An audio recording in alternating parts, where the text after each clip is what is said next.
Hi, let's talk about the number one common mistake we make with constipation.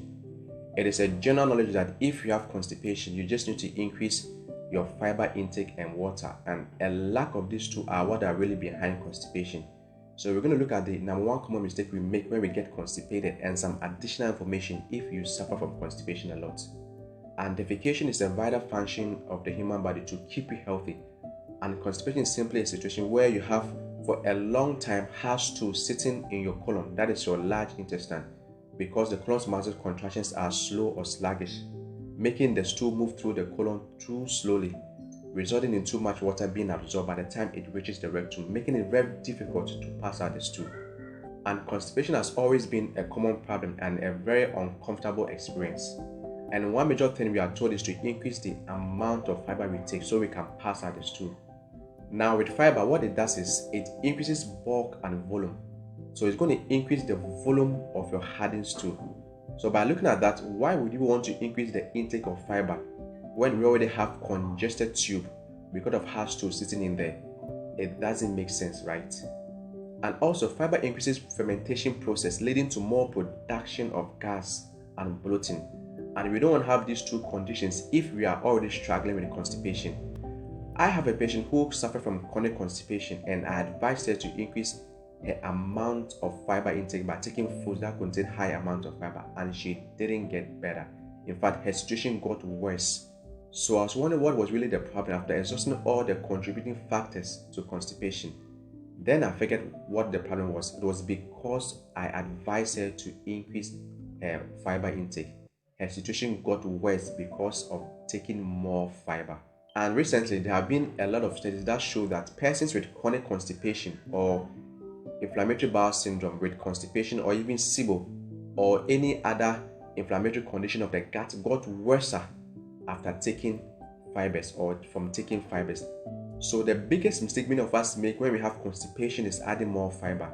So instead of adding more fiber, just don't take it. And I'm going to come back and tell you more about fiber and what to do.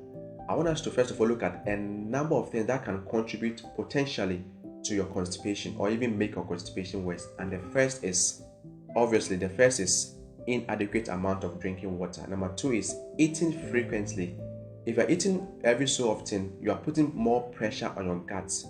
So intermittent fasting will really be helpful for you if you suffer from constipation. Then fiber foods such as the beans, the lentils, and the bran.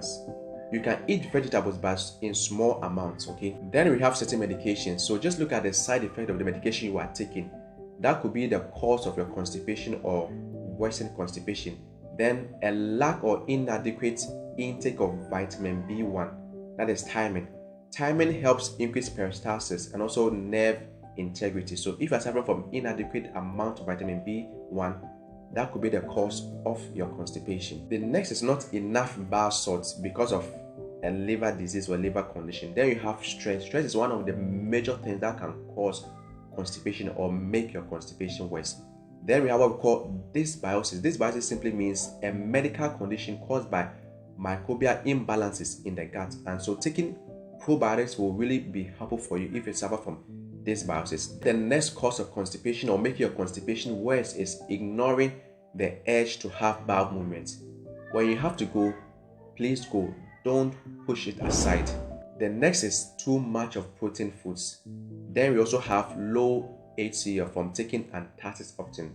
And apple cider vinegar or beaten hydrochloride with meals can greatly help you if you suffer from low HCl. Then low magnesium or potassium. These electrolytes help with your colon to contract and relax to push out the stool from your rectum. And lastly, the lack of exercise can also contribute to your constipation or even make your constipation worse. Having given you the contributing factors to constipation or worsen constipation, now let's come back to the issue of fiber. What do you do? When you don't have constipation, it is advisable that you increase the amount of fiber intake to help improve your digestion, also to prevent you from getting constipation. But when you get constipated, don't take fiber. So fiber here prevents you from getting constipation, but once you get constipated, it makes the constipation worse if you continue to take fiber.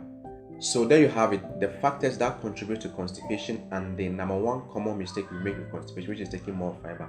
In our next video, I'm going to tell you 3 quick effective home remedies to treat your constipation. If you found this video helpful, be sure to give us a thumbs up by tapping the like icon you see right on your screen, and also subscribe and share this video with all your loved ones. Hey, always remember that God wants you healthy. Your health, your life.